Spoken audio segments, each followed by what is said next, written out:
Hey guys, sorry it's been a while since I did a video on this channel. The weather's been pretty crappy in Ontario, Canada, so it's been like rain, hail. It's been snowing almost every morning, so the roads are constantly wet and slushy, which makes for a crappy ride. Actually, just today I literally have not touched this bike since the last video. As you can see, I must have a slow leak in the front tire because it's pretty squishy. I'll have to take a look at that.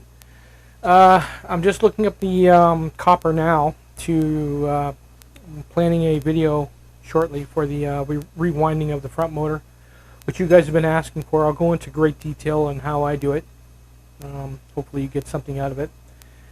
We're going to count the windings that are there. I'm going to try and keep the winding count and the number of strands per wind the same as it is now, because I like the windings that this has. So the back has all been taped up and shrink wrapped and everything else. All the wiring from each controller has been nicely tucked in there and wrapped up so they're not going to get wet. Both controllers have been glued together, so they're as one now. As you can see, it's not going anywhere. This is there's 4 FETs in there. That's to cool the soft start, which gets quite warm. What we're going to be doing is running 70 volts constant. Before I was running 90, but I mean, with both motors, these controllers can only take up to about 70 volts. So what I'm going to do, instead of running 3 packs, which is a 48, and the other 2 small packs, I'm going to run the 2 small packs since they are the same voltage in parallel. That will double the amp hours on the small one, and probably be able to keep up with the large 20 amp hour battery I have on the back. To do that, we're basically going to remove this connector here. This was for the small pack that was with the large one. Cut it here. Run the red wire all the way into the breaker, and then what we're going to do is follow the leads from this battery, which come down to here, up to here. It's this one and this one that go into the breaker on this side. We'll basically just tie right off of that and run another lead to the back to plug it in. Then those 2 will be running in parallel, and then the 2 packs run in parallel, and then the 2 packs in the large pack will run in series, giving you 76, 79 volts. So yeah, let's get to that. So I'll take you guys along with me. I got my chest cam on. Yeah, so we're just going to cut this off and recycle this connector.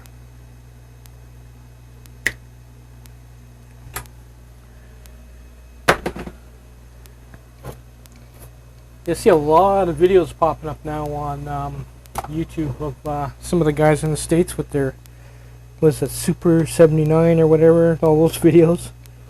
And the must be nice to have weather like that where you can ride all year round.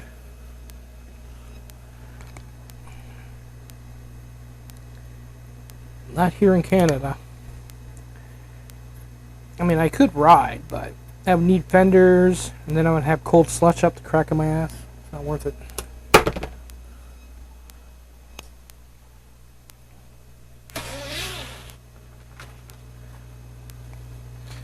There, so we'll just run this one directly into the breaker.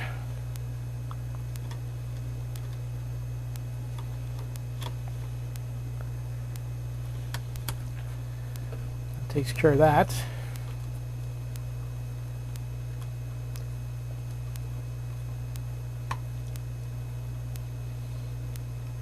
Yeah, I kind of lucked out that both packs are actually the same voltage and capacity. Well, one's a little bit higher capacity than the other, but the voltages are the same, so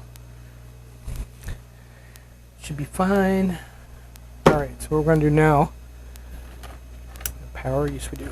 We're going to build another plug. Maybe I should use this one here, but clean it up a bit.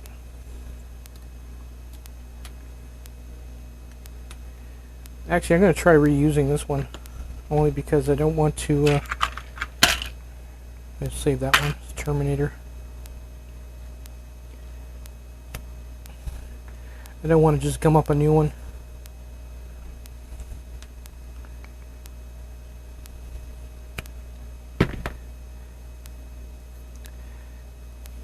So every time I go and bookmark something on Amazon for that wiring for the motor, about a week later it's sold out, which actually kind of sucks.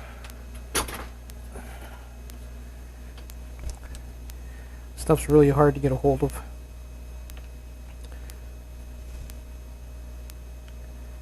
And you got to be careful too, because if you get some cheap stuff out of China, it's not even real copper. It's like aluminum with some kind of copper cladding on it, and it heats up and everything else. Total waste of time. I got some really thick wire like this that's in the back that's like that. It looks legit, but when you start feeding it some amps, it just goes to shit.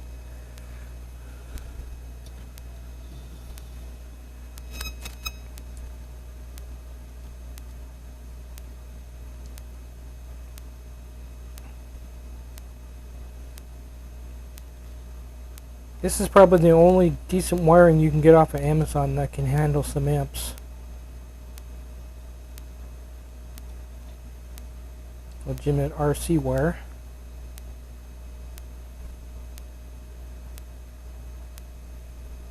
I haven't had any other issues with my wiring since I started using this stuff. And trust me, I have issues. Oh.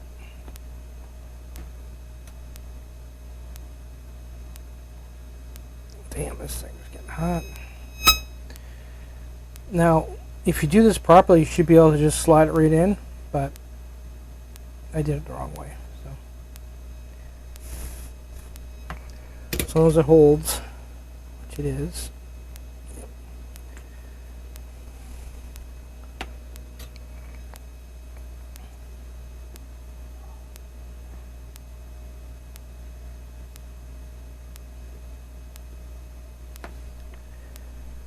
I hear yelling upstairs.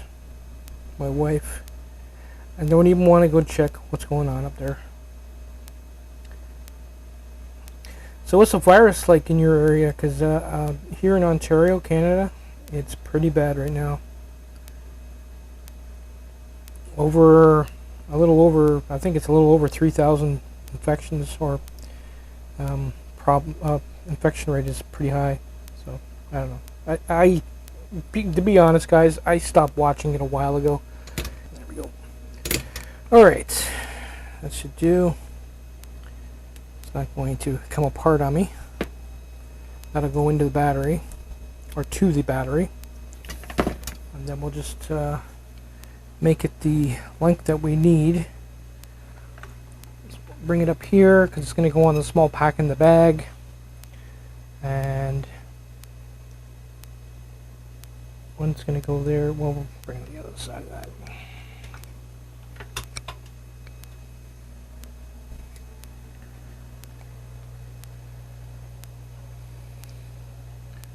We'll cut it the black here. That's going into the breaker to leave us a little bit of length, and we're going to put one to the, I don't know if you can see that, the soft start, because it's either that or I had to dig up the other one. I don't want to do that, so we'll just cut it here. Try and save as much as we can.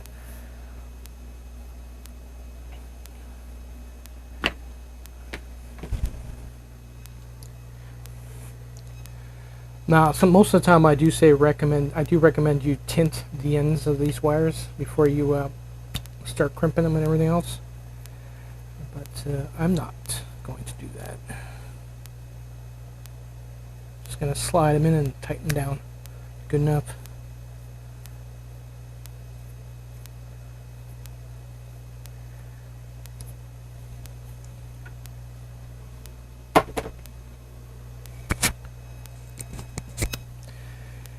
Yeah, not much to see here, guys. Like I said, there's not much going on right now. Until I get the until I get my wiring in. I'm not going to bother pulling the motor off yet.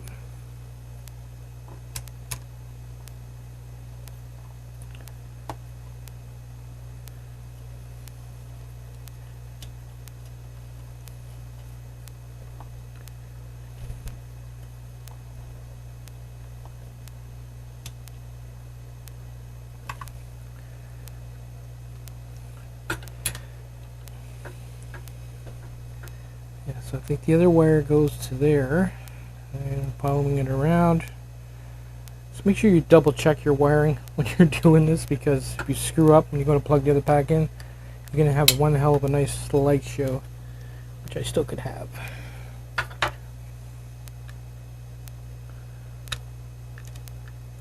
So stay tuned.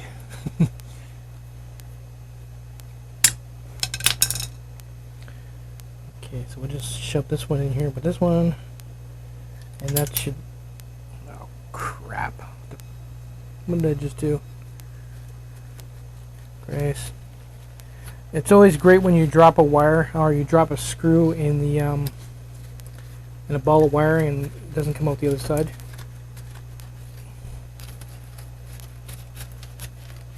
Oh, there it is. Oh, God.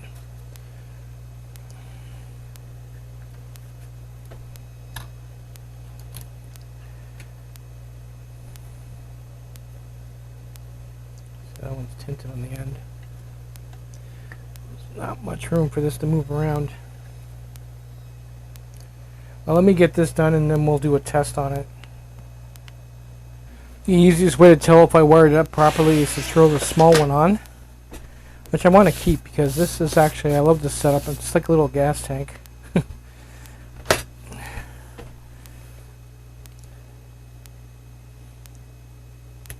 Plug it in. And what we'll do is we'll just put a voltmeter on the end of that plug, and we should have the pack voltage on that. And it says low.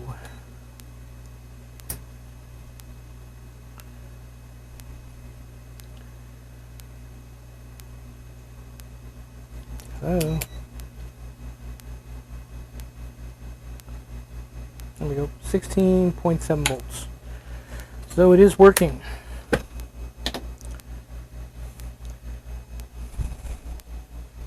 So we should be able to grab our big pack, which we'll be retiring probably by the spring anyway, but it's nice to have it ready.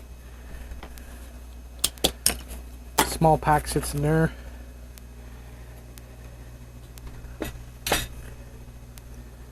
Which comes up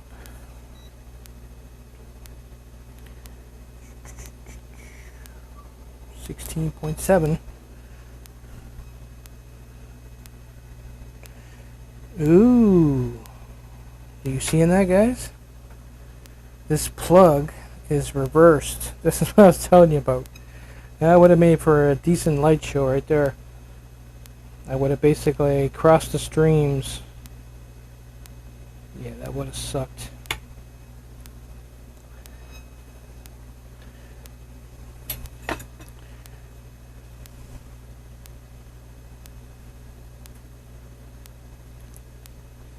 Yep.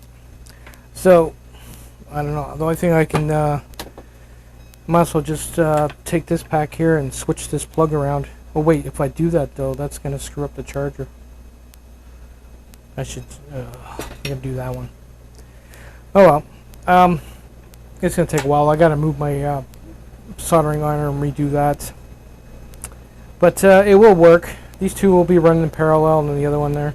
I'll do a quick test on the end of the video after I straighten this all out. You know what smells really good? Me. It smells like smoky bacon. Anyway, it's plugged in here. I've already toned it out there and checked the my polarity just to be sure, and then negative and positive is what it should be. It's 16.7, and this lines up with this. Plug this in. No smoke, and then we take our big pack. Should have no problem plugging that in either. Actually, we'll plug this in last just to be sure. This one goes into here. These ones here, doesn't matter which way they go. They're both the same. We're going to need our voltmeter, which I'm pretty sure I took it off. Where is it? There it is. I haven't. I'm still working on a 3D print a new connector for it, or mounting, something to mount it. I originally had it here, but I didn't like it there, so just needed to. It's wireless. Just needed to check the voltage when I fire it up. And if we plug this in here, no smoke. Power it on. And 70 volts, exactly. So those two are working in parallel right now. And I'm not getting any heat, which I won't. Cool. So she's ready to go. There's my two-way switch for the motor control. Works pretty good. I can't see that wearing out anytime soon, because these can take up to 30 to 40 amps, and it's only basically less than a milliamp for the throttle control. So one's the front, one's the rear. That's two motors, and when you flick it forwards, that's the forward motor. This back motor is disabled. This one's running, and the front's disabled. So I'm dying to try that out on the road, which I know it'll work good, because it actually works on the fly too. If you're going forwards and you change the motor selection, the motor won't run off because it's lost the connection. It'll keep going. So, yep, we're good. Cool. Yeah. So when the stuff comes in, guys, we'll pull this apart and start tearing into that motor. Have a good one, guys. Oh, and don't forget, if your bike has been setting, you may want to check your batteries, maybe charge them up, make sure they're not going flat on you. Later, guys.